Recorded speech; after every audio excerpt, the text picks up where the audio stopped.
Ocala's information station, 1370 WOCA. Ocala.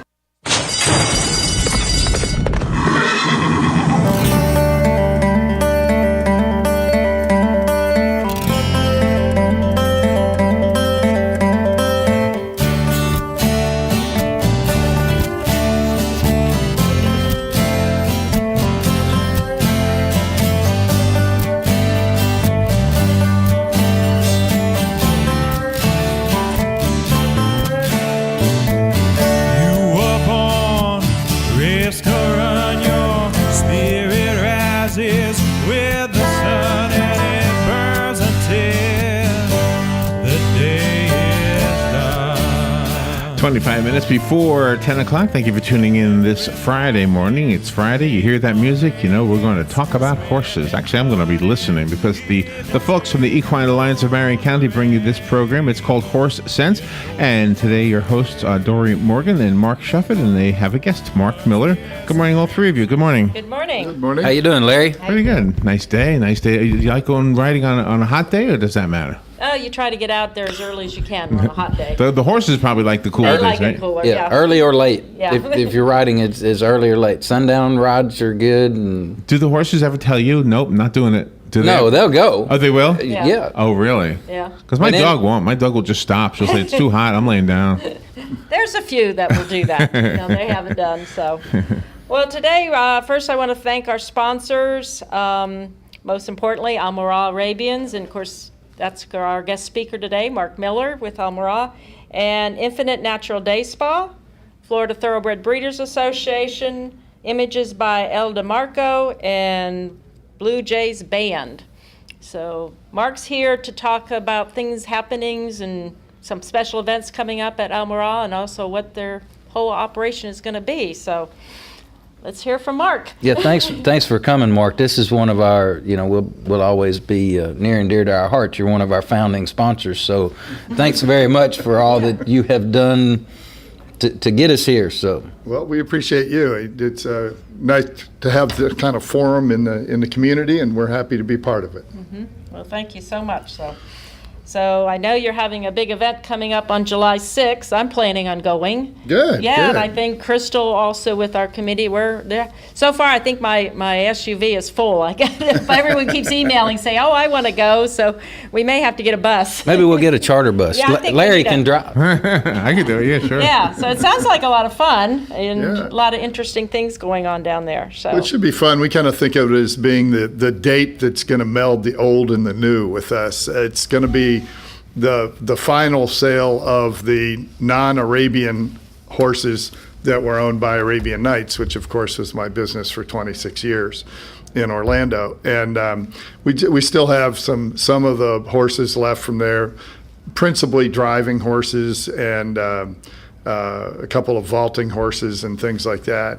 But we also have some Palominos and stuff, because at Arabian Nights we had a variety of horses there. And then, of course, it's on our farm, which is the continuation of the oldest privately owned band of horses in the world. It's been together since 1815, and I'm proud to be the sixth person in the third family to have custody of this herd since 1815. So it's kind of, and that not coincidentally is the reason why we closed Arabian Nights, was that I did not feel I had the energy to run two businesses at this point in my life, and so I decided to keep the family farm going instead of the tourist attraction. But it should be fun. We're gonna have two of the top dressage riders in the country there. My stepdaughter Keely Clark is 3 times national champion as a 16-year-old, and she'll be there doing some demonstrations with Cassie Bartow. Cassie Bartow was the most winning young rider in the history of American dressage, and she's about 3 years past that now, and she's our head trainer. And they're going to do a pas de deux, or some exercises as a pair that should be fun. We're also going to do some riding lessons with one of our students to kind of show people the way we go about teaching. the most interesting thing about our teaching program is that something like 60% of the horses that we will have on our farm when we get through moving it from Tucson are either national or reserve national champions. I don't know that anybody else has ever had that high a percentage of their herd have that kind of awards.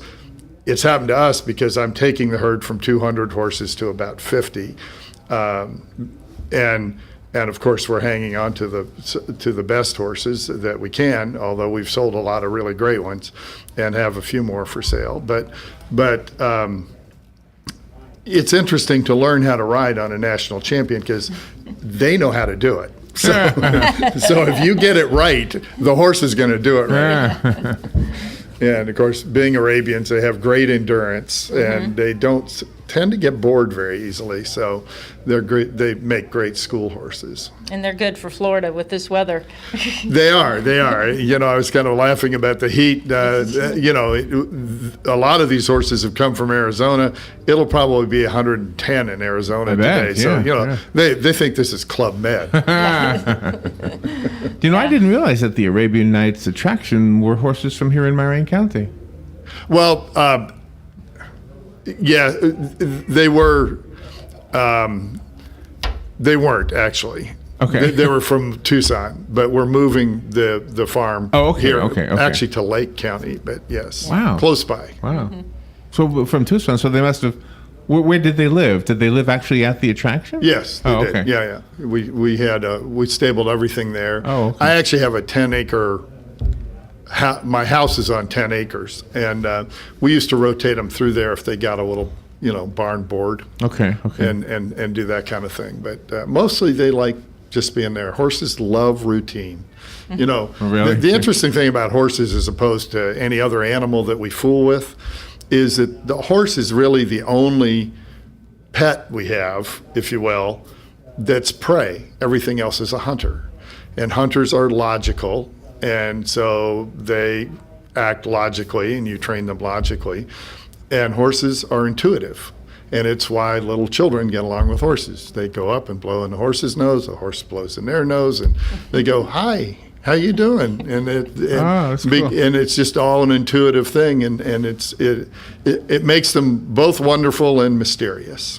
Wow, I never knew that before. I never really realized when you think about it. Yeah, a dog is a hunter, a cat is a hunter, and Even birds like parrots, and cockatiels and stuff are hunters. Yeah, I've never heard it put that way. That's very well put. Yeah, You know, I've known that, but to put it in that sense is good. Yeah. Well, you know, curiously, there are very, very few great trainers of both dogs and horses. I mean, generally, a good trainer will have a dog that'll behave some, but they don't know tricks. You know, they don't enjoy training dogs very much, and vice versa. Really? Because the methods you use are completely opposite. Two different personalities, if that's the word. I don't know. Yeah, sure. What do you call a personality of an animal? An animality? That's pretty good. I never heard that one. But no, they are totally different in how they look at the world. You know, so They do. that's very true. You know, and how you approach them in a training method. You know, when we were talking about the therapeutic benefits of horse riding, I mean, in some, like the Therapeutic Riding Association, for example, which is what you were talking about last week, or simply just maybe the therapy that just happens from the normal ride rather than an association, and maybe that's why that's probably plays a big role in it, right? Yeah. There are many, many stories that you could tell, and I won't bore everybody with telling it a few more of them, but there are often horses that are very difficult to handle, that are even mean, that if they get around the right person, in our case, we breed for temperament. And we made the mistake of putting a mean horse in an auction one time because we thought that the person who would buy it would be a good trainer because it was a horse with just amazing ability. And the person bought it for their 12-year-old trisomy 21. It's a Down syndrome Okay. child. Okay. And my mother refused to deliver the horse because I was 16 at the time, and I was a pretty good hand at 16. And this horse was everything I could do to handle and stay alive.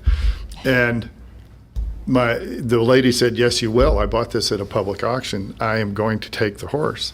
So Mother said, "Well, at least allow me to keep it for 6 months on our farm to make sure that nothing happens." Oh, wow. And that horse never touched that kid. He would go in the pasture with it and turn his back to it and everything. That horse, I'd go out to see him, and the horse would be all over me, but he had a bond with that kid that was special. Isn't that And something? most people who've been in horse business for a while will tell you that story a little differently, but it's so true. And It's the same story over and over. Yeah. I have had the same circumstance, yeah. right, little kids, are pretty safe around big horses. They tend to take And care I of them. don't know enough to generalize, but I'll take that risk. It sounds like you hear that autistic children somehow connect with horses as well. Oh, very much. And that's been the big part of the therapeutic program is working with autism. They really connect. They do, right? Horses kind of have fascinating, isn't it? Horses have a general inquisitiveness, with children. You can see them just focus in on a child coming up to the fence. They, have that inquisitiveness of them. I think you mentioned in the previous show that in a herd of horses, one is the leader. Does that leader remain the leader if another leader comes in? I mean, how does that? Maybe. Maybe, yeah, it depends on One of them Really? does. Maybe. Really? it's kind of similar to humans. You have an office here, and Right. somebody ends up being the dominant person. Right. You just kind of let it happen. Like our group. Well, no, I won't say anything, but she's not here today. And, I'd never say her initials. Her name's Crystal. No, I mean, no.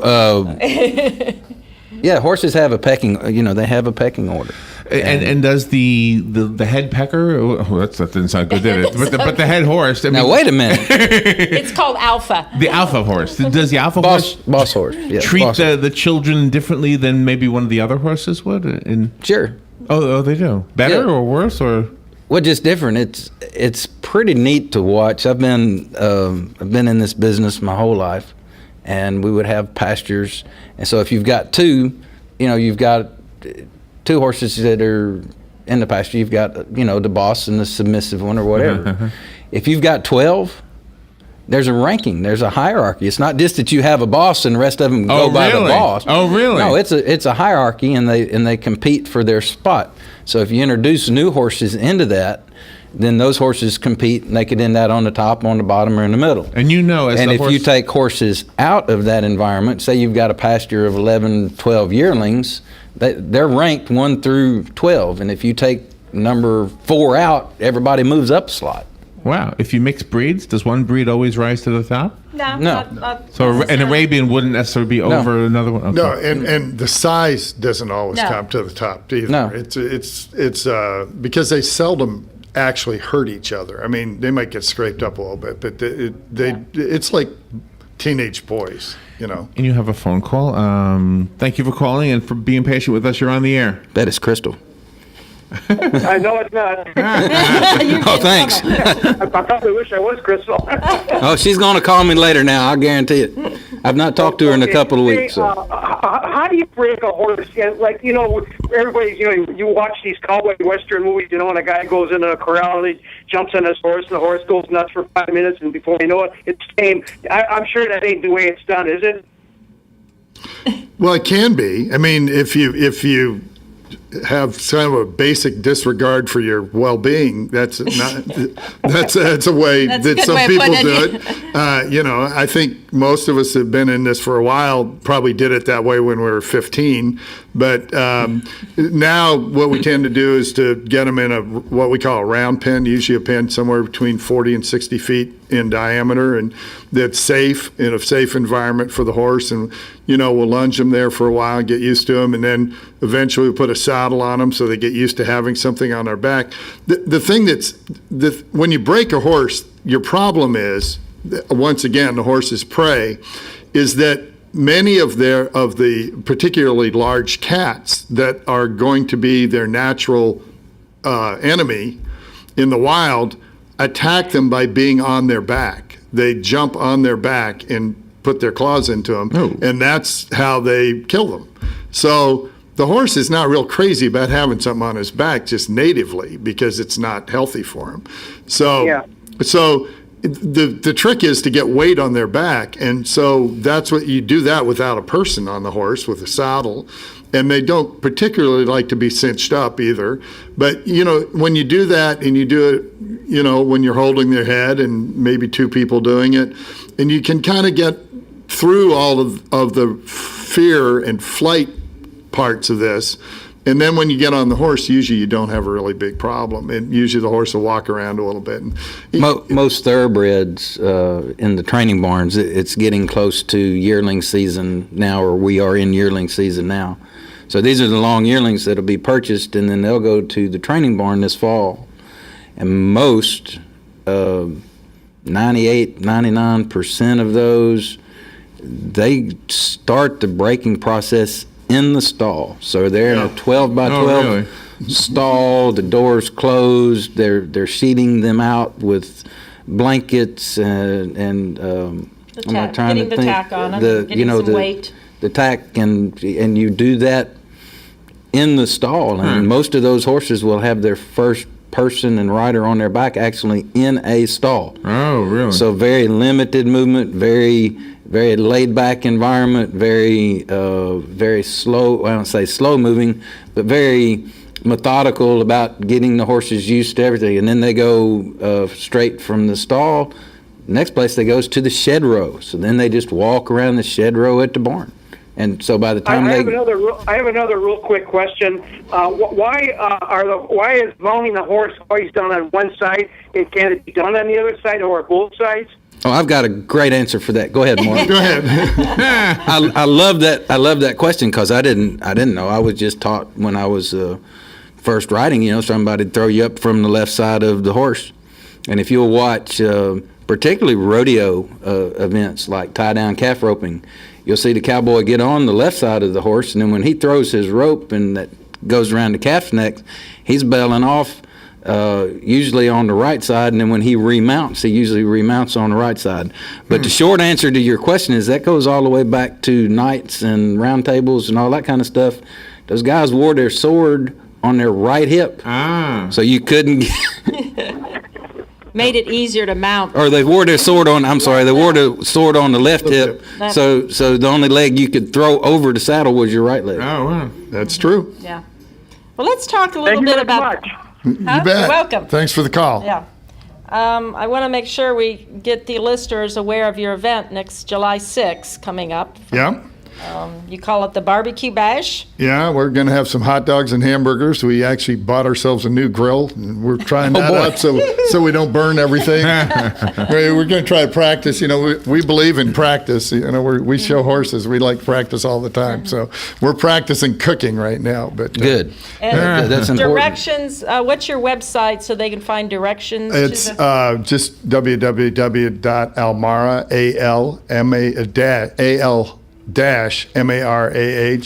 Arabians.com. and I think you're also on Facebook too. We are on Facebook. Yeah, Just so- look us up on. I'm old enough to not be very clever on computers, but I do have Facebook, and I can find us occasionally. Well, I was just looking, if you'll go there and look under the photo section of the El Mariah Facebook page, that's where the photograph flyer is. Directions, phone numbers. Directions, phone numbers, all that kind of stuff. So what are you going to be doing I'm reading here, Mark, and it Well, says... you're going to have a lot of saddles for sale. Yeah, we do. We got a lot of tack, and it's all the equipment from Arabian Nights. Just try to, and you know, obviously we kept that tack in reasonable condition. I don't know how everybody else is, but I hate new saddles because you got to break them in. And these are all broke in real nice, and I've ridden on many of them, and they're good. But A lot of horses. yeah, we got some horses and for sale, and mostly we want to have people come out and just visit and look at the horses, and if they have questions about, you know, there are some people who like to know pedigrees and how we manage to keep the herd producing where it is. My mom didn't like to toot her own horn very much when she was alive. And when she died very early in the year. She died on February 5th. And her farm manager had been with us for 32 years, and he's almost like a brother to me. And we got together and we decided to just see what we could do in a year, just last year. And we decided to just go out and show horses. And we won 270 national and regional awards, including 81 regional championships, 17 national championships, and 9 national reserve championships. It's an amazing herd, and it's been there forever. And when you think about somebody breeding horses for 72 years, usually the horses don't stay as good if you're breeding one bloodline, and that's all we breed is one bloodline. And I just think, I always thought that I was learning from the best horse breeder in the world when my mom was alive, and I don't pretend to be able to fill her shoes, but I'm going to give it a rip. Hopefully you learned a little bit from her. Yeah. I see from the flyer, and maybe remind us again, so what kind of demonstrations will they be doing down We're there? going to do some dressage demonstrations. We're going to do some trick horse demonstrations because we got some cool trick horses from Arabian Nights. We're going to have a demonstration of the way we teach riding, and we're going to repeat these demonstrations. I think they'll each be done 4 times during the day. So if you come in the morning, it's going to start at 9. Our first demonstration probably be at 10, and then I think 12, 2, and 4. Okay. And it's not going to take a long time to do them. Probably be a half an hour. If I come down there and I think we might have some people hopefully we'll have some people from our show come down and watch, and if I come and hang and spend the day, do I need to bring my own chair? Would that be a good idea? No, I think we'll probably have enough chairs for you. Okay. There's seating or bleachers? And we don't have, we've got trees for shade, but That's great. We don't have any indoor rings or covered rings yet. And so I would suggest that possibly it might be a good idea to come early because it has been known to rain on our farm in the afternoon. In Florida? In Florida, just In the summer, in the summertime, in July. Occasionally. Yeah, usually it gets really hot. The 4th of July is that I remember, it gets really hot and you need to go, dip in the lake or something or the river, and then big thunderstorm in the afternoon, which usually clears out and everybody's going, well, it's about dark and, and it's all gone in time for the fireworks. Yep. Right. Yeah, we'll get, of course, we figured this was a good weekend because everybody will be watching fireworks on Friday night, so they'll be too tired to come out on Saturday. So we thought, Sunday. I think Sunday that's will be looking for something to do. I think it's perfect. Yeah, I think it's good, and everybody's kind of in a festive mood, so. Yeah, it'd be great. That'll be good. I'm looking forward to it. So we've been passing the word, and we'll post more information up on our website. Good, thank you. Want to give our website, Mark? Website. Oh, shoot. Horse. Equine Alliance of Marion County. Equine Alliance of Marion County. You caught me off guard. Yeah, that's He's Equine. been away for a week. He's forgotten everything. Yeah, I left my brain back at the office. Equine Alliance of Marion County. And of course, also, our Facebook. follow us on Facebook at Horse Sense Ocala, and we also have Twitter. So we're trying to get out there. And if you have questions for us and don't want to call the radio, leave the questions on Facebook or Twitter, and we'll take a look at them, and we'll try to answer them on the air for you. Yeah. And your personal email is ilovefloridastate.com, right? What's your name? Who is it? Who is this guy?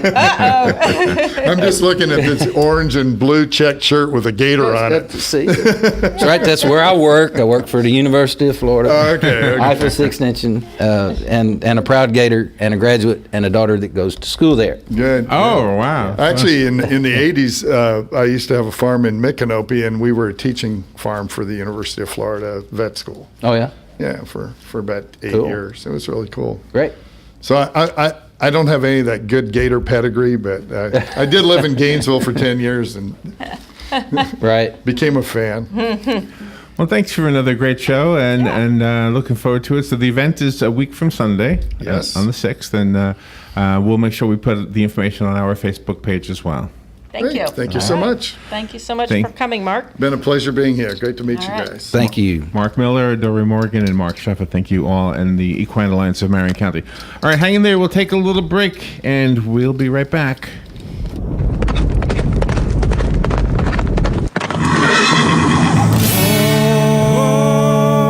I'm a different breed. Come on, follow me. We'll make it through.